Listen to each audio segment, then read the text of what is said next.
జనరల్గా ఇంగ్లీష్లో మాట్లాడతాం కానీ తెలుగు నూతన సంవత్సరం కదా, తెలుగులో మాట్లాడదు. ఎస్ హ్యాపీగా.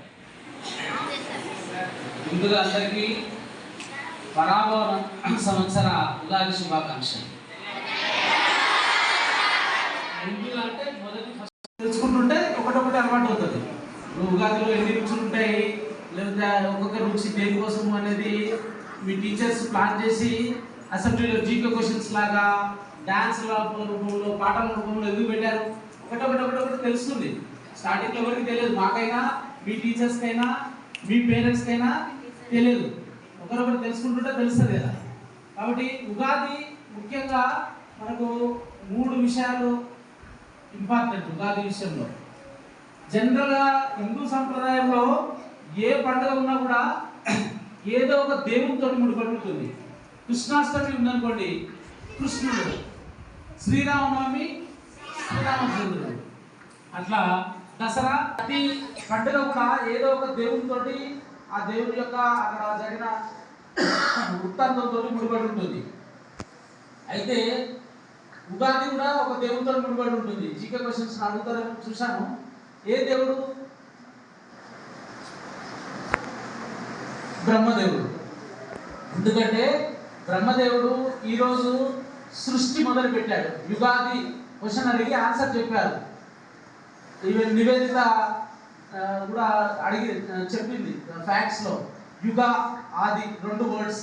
యుగం అంటే న్యూ ఏజ్, ఆది అంటే స్టార్టింగ్, యుగాది. అట్లా యుగాది కాస్త ఉగాదిగా మారింది అనమాట. అయితే బ్రహ్మదేవుడికి పూజలు లేవు, అదంతా స్టోరీ వేరు. బ్రహ్మదేవుడికి ఎందుకు గుళ్ళు లేవు, బ్రహ్మదేవుడిని ఎందుకు పూజించము అనేది వేరు స్టోరీ. అది ఇంకో సందర్భంలో చెప్తాను. కాబట్టి బ్రహ్మదేవుడిని పూజించడం కాబట్టి ఏ దేవుడినైనా పూజించవచ్చు. ఉగాది రోజు మనకి ఇష్టమైన దైవం. ఆ రోజు పొద్దున్నే ఏం చేయాలి? ఉగాది రోజు అభ్యంగన స్నానం అంటారు. అభ్యంగన స్నానం అంటే మామూలుగా స్నానం చేస్తాం మనం. అభ్యంగన స్నానం అంటే తల మాడు మొదలుకొని పాదాల వరకు తడిచేటట్టుగా చేసేది అభ్యంగన స్నానం. ఇంకా విశేషంగా చెప్పాలంటే తైలాభ్యంగన స్నానం అంటారు.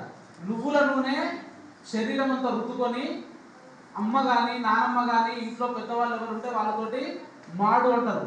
ఇది ఉంటుంది కదా, మాడు మీద నువ్వుల నూనె పెట్టి అది తగ్గిన తర్వాత స్నానం చేయాలి. అది ఎప్పుడు చేయాలి? 11 గంటలకు.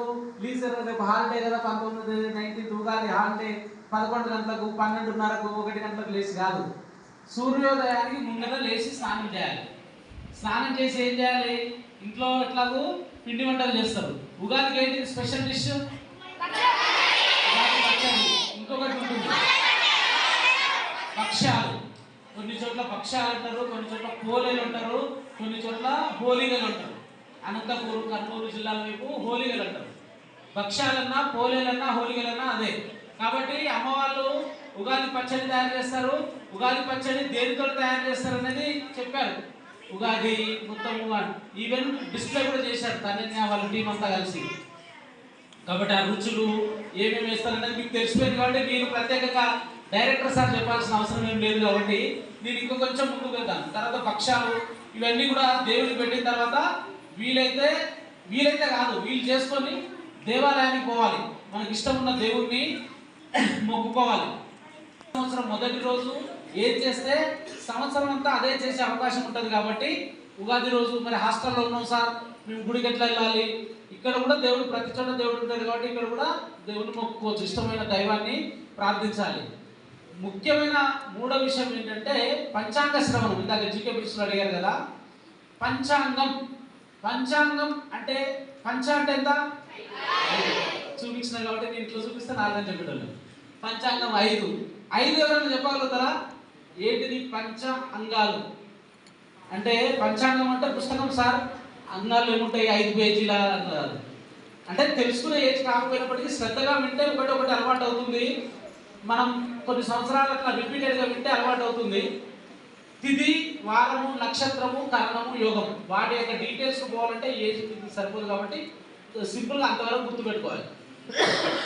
ఉగాది రోజే చూస్తామా సార్ పంచాంగము? పంచాంగంలో ఏం చేస్తాం అంటే, ఎందుకు చెప్తున్నాం? మీ ఏజ్ సరిపోదని చెప్తూ కూడా మళ్ళీ ఎందుకు చెప్తున్నా అంటే, ఇది చాలా సైంటిఫిక్ క్యాలిక్యులేషన్. మనము ఉగాది కానీ మిగతా పండుగలు ఏం చేసుకున్నా కూడా ఏదో ఒక దేవుడిని పూజించడం కోసమో ఇంకోటి ఏదో చేసుకుంటాము అనుకుంటాం. ప్రతి పండుగ వెనుక సైన్స్ ఇమిడి ఉంది. దాని వెనుకున్న టెక్నాలజీ ఏంటి, సైన్స్ ఏంటి, దాని యొక్క ఉన్న జ్ఞానం, నాలెడ్జ్ ఏంటని తెలుసుకోవాలి. అది తెలుసుకోవడానికి ప్రయత్నం చేయండి. పంచాంగంలో మెయిన్గా చూసేది అంటే చాలా మందికి అంటే కనబడేది రాజపూజ్యం, అవమానం. అంటే ఈ సంవత్సరం ఎంతమంది మిమ్మల్ని గౌరవిస్తారు, ఎంతమంది మిమ్మల్ని అవమానిస్తారు అనేది చూసుకుంటారు.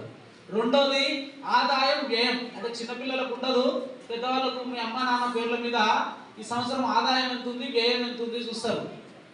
మన టీచర్లు అందరూ కూడా ఆదాయం వ్యయం చూసుకుంటే ఈసారి ఆదాయం బాగుందంటే సార్ ఇంక్రిమెంట్ ఎక్కువ ఇచ్చే అవకాశం ఉందేమో అని, వ్యయం ఎక్కువ ఉందంటే సార్ ఎంత జీతం ఇచ్చినా వేరే దగ్గరికి ఖర్చు అయ్యేటట్టు ఉంది అనేది అర్థమవుతుంటుంది అన్నట్టు. కాబట్టి మన తల్లిదండ్రులు కానీ మన టీచర్లు కానీ వ్యయం వింటుంటారు. దీనికంటే ఇంకా మిగిలిన బియాండ్ దిస్ థింగ్ ఇంకా పెద్ద సైన్స్ ఉంది. ఒక 5 minutes చాలా జాగ్రత్తగా వినాలి. చాలా ఇంట్రెస్టింగ్ ఫ్యాక్ట్స్ ఉంటాయి, అందరూ కూడా తెలుసుకునే ప్రయత్నం చేయాలి. అంటే ఎంత గుర్తుంటే అంత గుర్తుపెట్టుకోవడానికి ప్రయత్నం చేయండి. ఈ సృష్టి ప్రారంభమైంది కదా, బ్రహ్మదేవుడు సృష్టి ప్రారంభించాడు, అందుకే ఉగాది పండుగ వచ్చింది కదా. ఈ సృష్టి ప్రారంభం ఎప్పుడు కూడా మనకు కూడా క్వశ్చన్ వస్తుంటుంది. మనం ఉన్నాము, మన తల్లిదండ్రులు, తర్వాత తాత ముత్తాత, తర్వాత బ్రిటిష్ వాళ్ళు, అంతకన్నా ముందు రాజులు, దేవుడు, రాముడు, కృష్ణుడు ఇవన్నీ చెప్తుంటారు కదా. అసలు ఎవరు ఫస్ట్ అని చాలాసార్లు క్వశ్చన్ వస్తుంటుంది కదా. ఈ భూమి మీద ఫస్ట్ ఎవరు పుట్టారు, తర్వాత ఎవరు పుట్టారు, ఎన్ని సంవత్సరాలు అయింది, ఇట్లాంటి క్వశ్చన్స్ వస్తాయా రావా? ఈ మైండ్లో మెదులుతున్నాయి ఎప్పుడన్నా? ఈ క్వశ్చన్స్ మెదులుతుంటాయి. గుర్తుపెట్టుకోండి, ఈ సృష్టి ప్రారంభమై 195,58,85,127 సంవత్సరాలు అయింది. డైరెక్టర్ సార్కి ఎట్లా తెలుసు అంటే, మీకు ఇంకా నాలెడ్జ్ పెరుగుతున్న కొద్ది ఏ అయింది మేమంటే పుస్తకాల నుంచి కోటా వెంకటాచలం అని ఒక ఆయన పెద్ద పెద్ద గ్రంథాలు రాస్తే దాంట్లో నుంచి తీసుకోవాల్సి వచ్చేది. మీకు గూగుల్ తల్లి ఉంది, ఏఐ తల్లి ఉంది. కాబట్టి అడగగానే క్లిక్ అని చెప్పేస్తుంది. ఇప్పుడు మీరు కూడా టీచర్స్ ఇక్కడ కూర్చొని కూడా క్లిక్ చేయొచ్చు. లేకపోతే మీరు రేపు ఉగాదికి ఎట్లా ఇంటికి వెళ్తారు కదా, క్లిక్ చేసి చూడండి ఈ సృష్టి ప్రారంభమై ఎన్ని సంవత్సరాలు అయింది. మీరు చెప్తారా? నేను చెప్పినా కదా, ఇప్పుడు రిపీట్ చేయాలి కదా. 195,58,85,127 సంవత్సరాలు అయింది. అయితే దీనికి ప్రూఫ్స్ అవన్నీ కూడా ఉన్నాయి. ఇది చాలా పెద్ద లెక్చర్ అవుతుంది. బిట్లుగా చెప్తాను. అంటే పంచాంగం ఉగాది కాలగణనతోటి కూడుకొని ఉండాలని చెప్పడానికి చెప్తున్నా. కాలగణన ఎంత మైన్యూట్గా చేశారంటే 195 కోట్ల సంవత్సరాలు ఇవే తెలుస్తాయి. కిందికి మైన్యూట్గా, ఆ పైకి అవి కూడా చాలా ఉంది. మనకు తెలిసింది రోజులు, వారాలు, పక్షం చాలా మందికి తెలియదు, పక్షము, నెలలు, సంవత్సరాలు ఇంతవరకు చాలా మందికి తెలుస్తుంది. దీనికంటే కిందికి అంటే నిమిషం వరకు చాలా మందికి తెలుస్తుంది. ఇంకా కొంతమందికి సెకండ్, అంటే మనకు కూడా సెకండ్లు తెలుసు అన్న. 1 సెకండ్ అంటుంటాం కదా, ప్లీజ్ వెయిట్ ఫర్ సెకండ్ అంటాం. భారతీయ కాలగణనలో సెకండ్ కంటే కూడా తక్కువ కాలాన్ని గమనించారు. ఏంటది? లిప్తము, విలిప్తం అంటారు. అంటే సెకండ్లో కంటే 1.02% టైంను కూడా భారతీయ శాస్త్రంలో క్యాలిక్యులేట్ చేస్తారు. దాన్ని ఏమంటారు? లిప్త కాలం. అంటే మీరు కనురెప్ప పడతారు కదా, కనురెప్ప ఎంత సెకండ్లో పడతారు, దాన్ని లిప్త కాలం అంటారు. మేడం రికార్డ్ చేయకుండా మంచిగా అడ్డంగా ఉండదు నాకు. కనురెప్ప కొట్టేంత సమయం. లిప్త కాలం కంటే కూడా 1/10 విలిప్త. లిప్త, విలిప్త, గడియ, విగడియ ఇవన్నీ ఇంత మైన్యూట్గా క్యాలిక్యులేట్ చేస్తారు. అయితే మీకు ఇంకొక ఇంట్రెస్టింగ్ ఫ్యాక్ట్ చెప్తాను. ఈ ప్రీ ప్రైమరీ వాళ్ళని పంపిస్తే పంపించండి మేడం, లేకపోతే సైలెంట్ కూర్చోలేదు. ఈ కాలగణనలో సంవత్సరం వరకు మనకు తెలుసు. సంవత్సరంలో ఉంటున్నాం పరాభవనమ సంవత్సరం, మళ్ళీ వచ్చే ఉగాది, ఇట్లా మొన్నటిదాకా నడిచినది ఈ సంవత్సరం విశ్వావసునామ సంవత్సరం. అంటే సంవత్సరానికి ఒకసారి మారిపోతుంది. తెలుగులో 60 సంవత్సరాల పేర్లు ఇచ్చారు. 60 సంవత్సరాల తర్వాత మళ్ళీ కాలగణన శాస్త్రంలో సంవత్సరం తర్వాత కూడా ఏం జరుగుతుంది. ఇప్పుడు ఈ మనం ఏమంటున్నాము అంటే చిన్న సైన్స్, అంటే చాలా పెద్ద సైంటిస్టులు కూర్చొని చేసిన క్యాలిక్యులేషన్ను మన చిన్న పిల్లల దాకా కూడా అంతే ఒక మార్గం ఉన్నది. మీరు ఎప్పుడన్నా పూజలలో గమనించారా? పూజలలో గమనిస్తే ఒకసారి గమనించండి. ఎప్పుడన్నా పూజ జరుగుతుంటే ఇంట్లో గుడికి వెళ్ళినప్పుడు కానీ పూజ పంతులు గారు ఫస్ట్ పూజ మొదలు పెట్టేటప్పుడు సంకల్పం చెప్తారు. సంకల్పం చెప్పేటప్పుడు ఫస్ట్ సెంటెన్సెస్ జాగ్రత్తగా వినండి. ఏం చెప్తారు తెలుసా? ఆద్య బ్రాహ్మణ ద్వితీయ పరార్థే శ్వేతవరాహ కల్పే వైవస్వత మన్వంతరే కలియుగే ప్రథమ పాదే జంబూ ద్వీపే భర్త వర్షే. ఇంకా చాలా ఉంటుంది, అదంతా చెప్తే కన్ఫ్యూజ్ అవుతారు. ఫస్ట్ ఏంటి? 3 చెప్తారు దాంట్లో. ఒకటి, ఏ సమయంలో పూజ చేస్తున్నావు. రెండోది, ఎక్కడ ఏ ప్రదేశం, జీపీఎస్ లొకేషన్ ఇస్తారు. జంబూ ద్వీపే భర్త వర్షే భరతఖండే మేరోర్ దక్షిణ దిక్పాగే శ్రీశైల ఈశాన్య ప్రదేశే కృష్ణా గోదావరి మధ్య. అంటే మీ జీపీఎస్ లొకేషన్ మొత్తం సంస్కార స్కూల్ ఎక్కడ ఉందని జీపీఎస్ లో చూస్తారు కదా, అదంతా ఉంటుంది. తర్వాత ఎవరు చేస్తున్నారు, ఏ గోత్రం వాళ్ళు, నానబాల గోత్రం, దోస వీరగోపాలరెడ్డి, వీర వెంకటేశ్వర రెడ్డి, ఇట్లా పేర్లు చదువుతారు. అంటే ఏ సమయంలో చేస్తున్నావు, ఎక్కడి నుంచి చేస్తున్నావు, ఎవరు చేస్తున్నారు. అంటే దేవుడికి నువ్వు ఇప్పుడు ల్యాప్టాప్లో లాగిన్ అవుతావు కదా, యూజర్ ఐడి పాస్వర్డ్ కొడతారా పట్టరా? అట్లాగే దేవుడికి నువ్వు చెప్పినప్పుడు నువ్వు ఎవరు, ఎక్కడి నుంచి, ఏ సమయంలో చేస్తున్నావు. అయితే దీన్ని ఎందుకు చెప్తున్నా, మొదటి భాగం ఇవాళ గమనించండి. ద్వితీయ పరార్థే శ్వేతవరాహ కల్పే వైవస్వత మంత్రే కలియుగే ప్రథమ పాదే. 5 విషయాలు చెప్తారు. ఏంటి అంటే, సంవత్సరం వరకు మనం తెలుసు కదా కాలగణన. సంవత్సరం కంటే పైన ఏముంటుంది అంటే, సంవత్సరాలన్నీ కలిపితే యుగం అవుతుంది. యుగం తర్వాత మహాయుగం, 4 యుగాలు కలిపితే మహాయుగం. ఇది ఏం యుగం? చాలా సంతోషం, అంతవరకు తెలిసింది. కలియుగే ప్రథమ పాదే అంటారు. అంటే కలియుగంలో మళ్ళీ 4 పాదాలు ఉంటాయి, మొదటి పాదం నడుస్తుంది. అటువంటి 4 యుగాలు ఉంటాయి. ఏమేమి యుగాలు? సత్యయుగం, త్రేతాయుగం, సంతోషం సంతోషం సహస త్రేతాయుగం, సత్యయుగం, త్రేతాయుగం, ద్వాపరయుగం, కలియుగం. ఈ 4 యుగాలు కలిసి ఒక మహాయుగం అవుతుంది. ఈ 1000 మహాయుగాలు, ఇటువంటి మహాయుగాలు 1000 కలిస్తే ఒక కల్పం అవుతుంది. దీంట్లో మధ్యలో ఒకటి మన్వంతరం అని ఉంటుంది. అంటే 71 మహాయుగాలు కలిస్తే ఒక మన్వంతరం. అటువంటి 14 మన్వంతరాలు కలిస్తే ఒక కల్పం. ఎందుకు ఈ క్యాలిక్యులేషన్ చెప్పిందంటే, ఇప్పుడు ఇంత పెద్ద క్యాలిక్యులేషన్ ఎవరు గుర్తుంటారు సార్, ఎవరు క్యాలిక్యులేట్ చేశారు సార్ అని చెప్తే, ఎంతో పెద్ద సైంటిస్ట్ కూర్చొని చేసిన క్యాలిక్యులేషన్ చిన్నగా 5 వర్డ్స్లో ఇవ్వడం ద్వారా మీరు పూజ చేసినప్పుడు కానీ, మీరు గుడికి వెళ్ళినప్పుడు కానీ, ప్రతి పండిత్ అక్కడ ఉన్న పూజారి చెప్పడం వల్ల, రిపీటెడ్గా చేయడం వల్ల మన సృష్టి క్యాలిక్యులేషన్ అంతా మనకు అర్థమవుతుంది. వాళ్ళు ఏం చెప్తున్నారు, మొత్తం సృష్టి ఇప్పుడు జరుగుతుంది 195 కోట్ల సంవత్సరాలు అని చెప్పినా కదా, ఈ సృష్టి ఎప్పుడు అంతమవుతుంది అనేది కూడా క్వశ్చన్ వస్తుంటుంది. అవునా కదా? సృష్టి ప్రారంభం ఎప్పుడైంది? 195 కోట్ల సంవత్సరాల క్రితం అయింది. ఎప్పుడు అంతమవుతుంది అనేది కూడా వస్తుంది. 18 కల్పాల తర్వాత అవుతుంది. ఇప్పుడు 3వ కల్పం నడుస్తుంది అంతే. శ్వేతవరాహ కల్పం అనేది 3వ కల్పం. అంటే ఇంకా 15 కల్పాలు నడవాలి. 15 కల్పాలలో ఎన్ని ఉంటాయి? మన్వంతరాలు 14 మన్వంతరాలు ఉంటాయి. 14 మన్వంతరంలో ఇప్పుడు వైవస్వత మన్వంతరం నడుస్తుంది. 14 మన్వంతరాలలో 7వ మన్వంతరం నడుస్తుంది. తర్వాత ఒక్కొక్క మన్వంతరంలో ఎన్ని ఉంటాయి? 71 మహాయుగాలు ఉంటాయి. 71 మహాయుగాలలో ఇప్పుడు 28 మహాయుగం నడుస్తుంది. కాబట్టి సింపుల్గా మీకు ఒక లాస్ట్ కన్క్లూజన్ చెప్తాను. కలియుగం అని చెప్తున్నాను కదా, కలియుగం ఎప్పుడు స్టార్ట్ అయింది? ఇప్పుడు క్రీస్తు శకం, క్రీస్తు పూర్వం అని చెప్తారు కదా. క్రీస్తు పూర్వం 3102వ సంవత్సరము ఫిబ్రవరి 20వ తేదీ రాత్రి 2:27:30 స్టార్ట్ అయింది. ఇది కొట్టుకొని చూడండి ఎక్కడైనా. ఫిబ్రవరి 20వ తేదీ క్రీస్తు పూర్వం 3102వ సంవత్సరం. ఇప్పుడే సంవత్సరం నడుస్తుంది? క్రీస్తు శకం 2026. అంటే ఈ కలియుగం స్టార్ట్ అయ్యి 5128 సంవత్సరాలు అయింది. 5128 సంవత్సరాలు ముందట ఏమైంది? 5128 సంవత్సరాలు అవుతుంది కదా. 5128 సంవత్సరాలు ముందు రోజు ఏం జరిగింది? ఫిబ్రవరి 20వ తేదీ క్రీస్తు పూర్వం 3102 సంవత్సరం ఫిబ్రవరి 20వ తేదీ చెప్తున్నా కదా. ఫిబ్రవరి 19వ తేదీ ఏం జరిగింది? ద్వాపరయుగం అంతమైంది. చాలా సంతోషం, మీకు మంచి ఆన్సర్. ద్వాపరయుగం అంతం అవడం అంటే శ్రీకృష్ణుడు అవతార సమాప్తి జరిగి ద్వారకాపట్టణం సముద్రంలో కలిసిపోయింది. అయితే ఇంత లెంతీ స్టోరీ మీకు ఎందుకు చెప్పినా, సంవత్సరాలు గుర్తుండొచ్చు, గుర్తుండకపోవచ్చు. కానీ చెప్పదలుచుకున్న సత్యం ఏంటంటే, చివరి చిన్న పంతులు గారు ఎవరైతే ఉన్నారో ఆయన కూడా మీరు పోయి టెస్ట్ చేయాలనుకుంటే, ఇది 2026 సంవత్సరం కదా సార్, 3026 సంవత్సరంలో అంటే ఒక 1000 సంవత్సరాల తర్వాత, లేకపోతే 2126 ఒక 100 సంవత్సరాల తర్వాత చంద్రగ్రహణం ఎప్పుడు వస్తుంది సార్, సూర్యగ్రహణం ఎప్పుడు వస్తుంది పంతులు గారు అని అడిగారు. చెప్తారా? చెప్పడా? చెప్తారు. నాసాలో కూర్చొని శాటిలైట్లు పెట్టి, జీపీఎస్ లొకేషన్లు పెట్టి, పెద్ద పెద్ద ల్యాబొరేటరీలలో కూర్చొని క్యాలిక్యులేషన్ చేసేదంతా మన హిందూ సంస్కృతిలో, మన భారతీయ సంస్కృతిలో పంచాంగం గణనం ద్వారా చేశారు. ఈ ఈ పంచాంగ శ్రవణం అనేది టైంపాస్ వ్యవహారం కాదు. పంచాంగ శ్రవణం అనేది తిథి, వారం, నక్షత్రం, దుర్ముహూర్తము, మంచి ముహూర్తము, ఈ అష్టమి, నవమి, ఇవాళ అమావాస్య, మంచి, ఇదంతా కూడా సైంటిఫిక్ క్యాలిక్యులేషను. మనం అందరం కూడా సింపుల్గా గుర్తుపెట్టుకోవడానికి ఇవన్నీ తయారు చేశారు.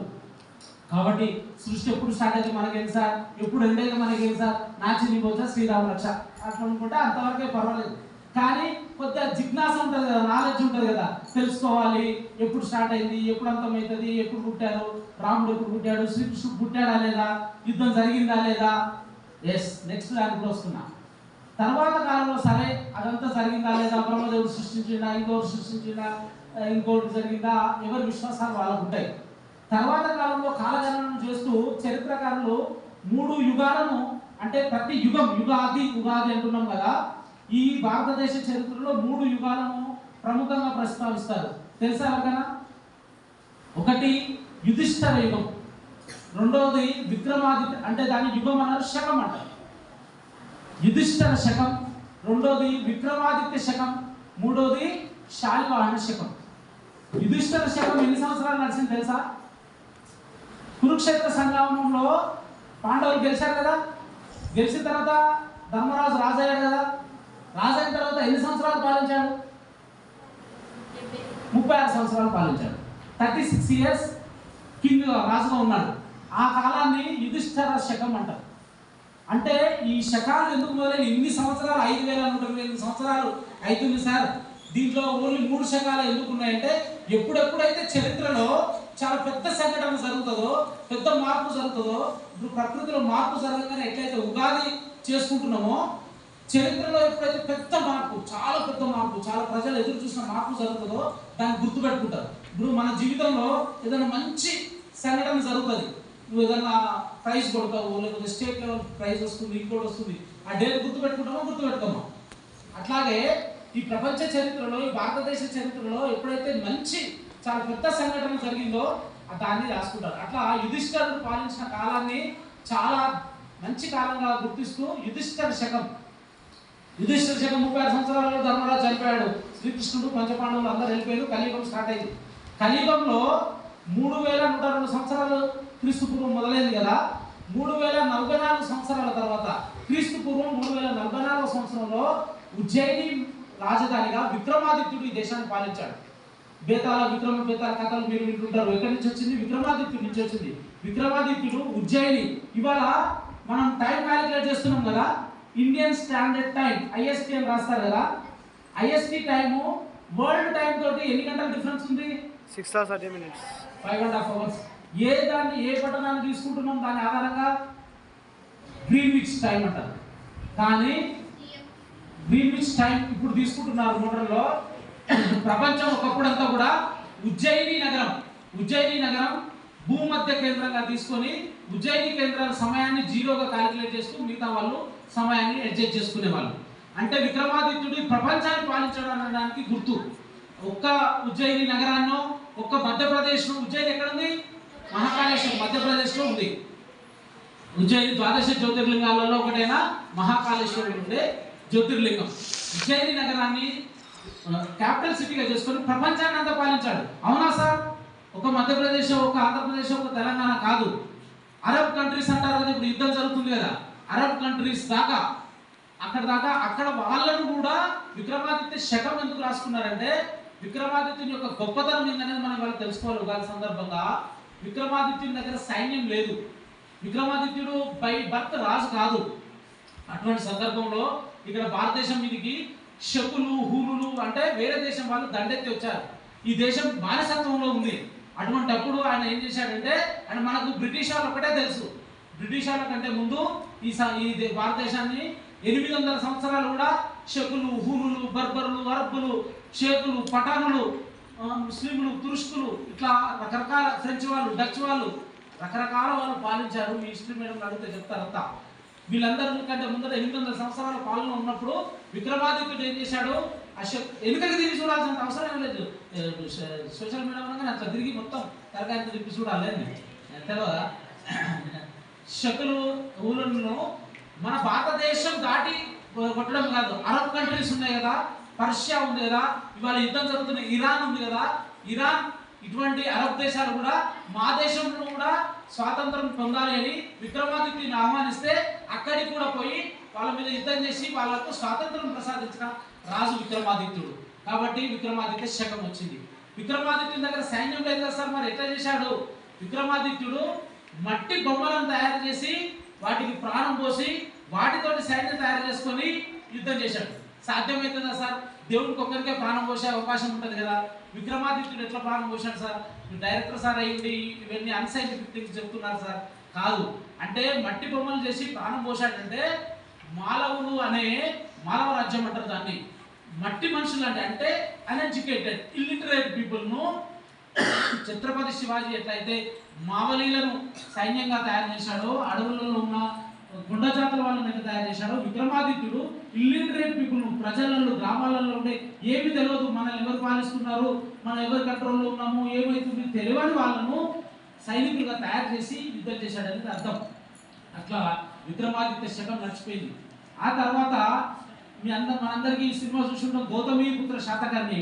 ఏ సినిమా మనకు వస్తుంది? గౌతమీపుత్ర శాతకర్ణ అండ్ శాలివాహన శకం అని చెప్తారు. నాకు సినిమాల గురించి నాలెడ్జ్ లేదు కాబట్టి అడిగాను, మీరు ఆన్సర్ చెప్పకపోయినా నాకు తెలియదు, మీరు రాంగ్ ఆన్సర్ చెప్పినా తెలియదు నాకు. కాబట్టి గౌతమీపుత్ర శాతకర్ణిగా పిలువబడే శాలివాహనుడు, శాలివాహన శకం అంటారు. చరిత్రలో విక్రమాదిత్యుని మున్మన్నంగా చెప్తారు. 135 సంవత్సరాల తర్వాత పుట్టాడు. 3044 సంవత్సరం క్రీస్తు పూర్వం విక్రమాదిత్యుడు పుడితే క్రీస్తు శకం 76వ సంవత్సరంలో విక్రమాదిత్యుడు శాలివాహనుడు పుట్టాడు. శాలివాహనుడు గౌతమీపుత్ర శాతకర్ణిగా పేరుంది. తన తాత కంటే కూడా ఎక్కువ రాజ్యాలను పాలించాడు. అంటే ఉగాది సందర్భంగా తెలుసుకోవాల్సింది మనము కాలగణన.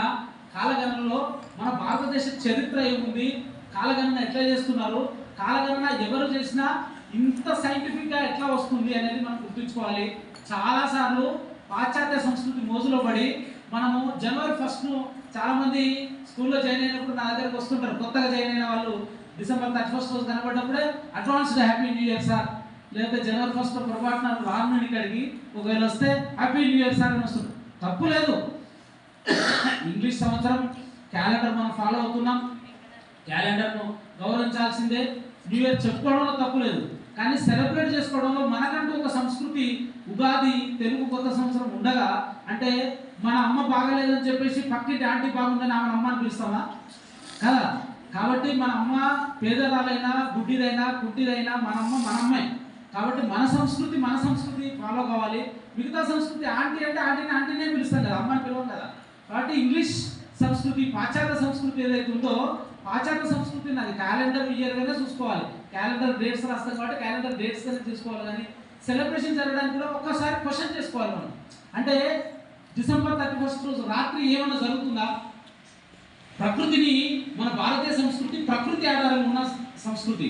ఇప్పుడు చూడండి, మీరు శిశిర ఋతువు పోయి వసంత ఋతువు వస్తున్నప్పుడు మీరు గమనించండి, ఈ చిన్న స్కూల్లోనే చెట్లన్నీ గమనిస్తూ ఉండండి. ఇప్పటిదాకా శిశిర ఋతువు దాకా ఏం జరుగుతుంది, చెట్ల ఆకులు రాలిపోతాయి. మీరు రోజుకు 3 సార్లు అంకులు ఉడుస్తుంటాడు, మళ్ళీ 4th పీరియడ్ రండి, మళ్ళీ ఆకులు ఉంటుంటాయి. శిశిర ఋతువు ఆకు రాల్చే కాలం, అంటే పాతనంతా వదిలేస్తుంటుంది. వసంత ఋతువు దేని గుర్తు?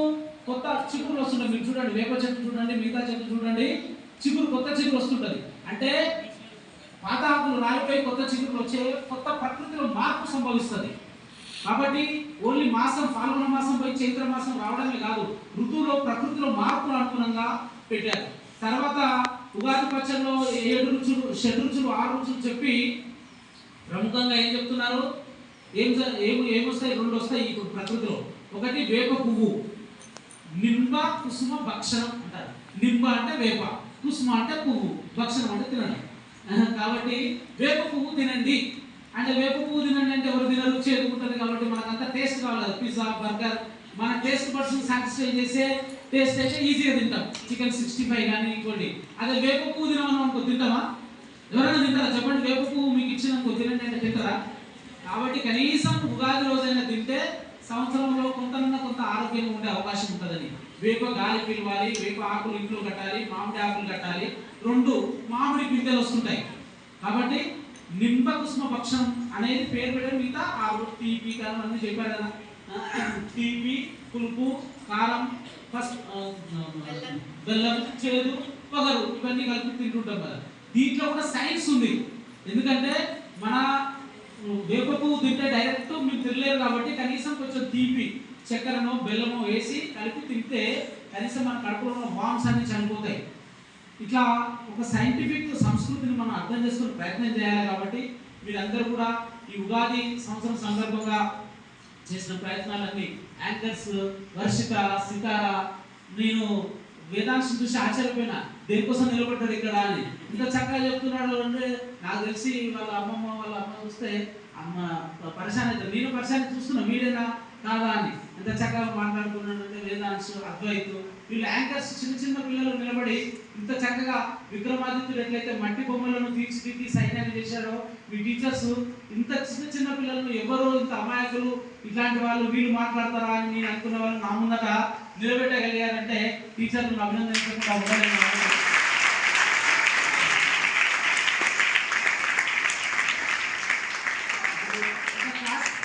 ఒక క్లాస్కి వచ్చిన తర్వాత క్లాస్ 7th 8th 9th వచ్చిన తర్వాత కొంత మన కామన్ సెన్స్ కొంత మిగతా అన్ని వస్తుంటాయి కాబట్టి చేస్తాం. కానీ చిన్నపిల్లలను తనని చక్కగా శ్లోకం చెప్పి దాని అర్థం చెప్పడం కానీ మిగతా వాళ్ళు డాన్స్ చేయడం కానీ ఇంత చక్కగా ఫస్ట్ డాన్స్ ఏం చెప్పారు మీరు? ఫస్ట్ సెంటెన్స్ విన్నారా? మొదటి dance Sai Mallika and Rishika చేశారు కదా, విన్నారా?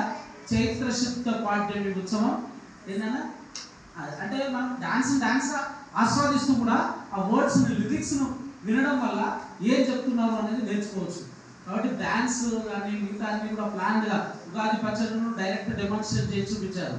ప్రతి పాటలో ప్రతి డాన్స్లో జీకే క్వశ్చన్లు కానీ ప్రతిదీ కూడా చక్కగా అంటే మనం ఇంతవరకు అయితే శ్రద్ధగా వింటే ఉగాది పచ్చడి గురించి మీరు ఎట్లయితే ఒక 20 నిమిషాలు మాట్లాడానో మీరు కూడా ఒక 20 నిమిషాలు మాట్లాడగలుగుతారు. మాట్లాడడం ఒకటే కాదు, దాన్ని అలవర్చుకోవాలి. దాని యొక్క సైన్స్ ఏంటి, దాని ఎంత ఉన్న బిహైండ్ ప్రతి దాని యొక్క అప్పట్లో మీలాగా ఇంగ్లీష్ మీడియం చదువులు లేవు, మీలాగా నోట్స్లు లేవు, ల్యాప్టాప్లు లేవు, మొబైల్ లేవు. కాబట్టి సింపుల్గా గుర్తుండే విధంగా పెద్దవాళ్ళు ఇట్లాంటి ఏర్పాట్లు చేశారు. దాని సైన్స్ దాని వామ్స్ చనిపోతాయి, ఇది ఇట్లా జరుగుతుంది అంటే ఇదంతా వాళ్ళకి అక్షరాస్యత లేదు కదా ఆ రోజులలో, గుర్తుపెట్టుకునే అవకాశం లేదు. కాబట్టి సింపుల్గా ఉగాది పచ్చడి 6 కలుపుకొని తినండి నాయన చెప్పారు. పంచాంగ శ్రవణం చేయండి. పంచాంగ శ్రవణం చేసినప్పుడు కూడా పెద్దవాళ్ళు టీచర్స్ కూడా ఉన్నారు కాబట్టి చెప్తున్నా, రాజపూజ్యం ఎక్కువ ఉంటుంది, చాలా పొంగిపోవాల్సిన అవసరం లేదు. అవమానం ఉంటుంది, అమ్మో ఈ సంవత్సరం ఏం జరుగుతుందో. వ్యయం ఎక్కువ ఉంటుంది, అమ్మో నాకు వచ్చేదానికంటే ఎంత ఎక్కువ వస్తుంది. ఇవన్నీ భయపడాలి. పంచాంగ శ్రవణంలో కూడా 2 యాంగిల్స్ ఉంటాయి, 2 యాంగిల్స్ ఉంటాయి. ఒకటి మనకు మంచిగా ఉంది అన్నప్పుడు పొంగిపోయి విరవీయాల్సిన అవసరం లేదు. బ్యాలెన్స్ లైఫ్ ఎట్లా గడపాలి, మనకు వచ్చిన దాన్ని కూడా పేదవాళ్ళకి సాయం చేయడానికో ఇంకో సమాజానికి సాయం చేయడానికి ఎట్లా ఉపయోగపడాలని ఆలోచించే తత్వం ఒకటి ఉంటుంది. రెండోది, ఒకవేళ కనుక మనకు వ్యయం కానీ అవమానం కానీ ఎక్కువ ఉంటే కనుక భయపడాల్సిన అవసరం లేకుండా దైవారాధన చేసి గుడికి ప్రదక్షిణలు చేసి గోమాతకు ప్రదక్షిణలు చేసి ఏ పరిష్కార మార్గాల ద్వారా చాలా తీవ్రంగా ఉన్న దెబ్బను మిమ్మల్ని పట్టుమని లాగమని కొట్టాలనుకున్న కాస్త ఇట్లా ఒక స్లాబ్ వేసేసి వెళ్ళిపోతాడు అనమాట. అంటే అటువంటి మార్గాలు కూడా దానికి ఉన్నాయి. కాబట్టి పరిష్కార మార్గాలు ఏంటి తెలుసుకొని ఆందోళన పడకుండా మనం దాన్ని అవలంబించినట్లయితే కనుక చాలా అంటే ఈ దేశంలోనే 6 ఉంది కదా, కష్ట సుఖాలు ఆనందాలు అన్నీ ఉంటాయి. చీకటి తర్వాత వెలుతురు వస్తుంది ఎట్లా అయితే ఉందో దాన్ని ఆ ఫిలాసఫీని తీసుకోవడం కోసం ఉగాది యొక్క పంచాంగ శ్రవణం చేయాలి. అంటే మనకి ఈ సంవత్సరం అంతా డేంజర్ ఉందని తెలుసుకుంటే చాలా మంది పంచాంగం ఓపెన్ చేసుకుని చూడాలి, వినడానికి కూడా సిద్ధపడరు. తెలుసుకుంటే ఏమైతే సార్, తెలుసుకుంటే మనం సిద్ధపడతాం, మానసికంగా సిద్ధపడతాం. బాగలేదన్నప్పుడు బాగుందన్నప్పుడు ఎట్లయితే సిద్ధపడతామో బాగలేదన్నప్పుడు కూడా సిద్ధపడతాం. కాబట్టి ఈ విషయాలు ఎన్ని వీలైతే అన్ని అలవర్చుకొని మళ్ళీ రాను కొన్ని తెలుసుకొని మీరందరూ ముందుకు పోతారని మరొకసారి అందరికీ ఇక్కడున్న టీచర్లకు, ఇక్కడ నా టీచింగ్ స్టాఫ్కు, పిల్లలకు అందరికీ మరొకసారి పరాభవన సంవత్సరం ఉగాది శుభాకాంక్షలు తెలియజేసుకుంటూ ముగిస్తుంది.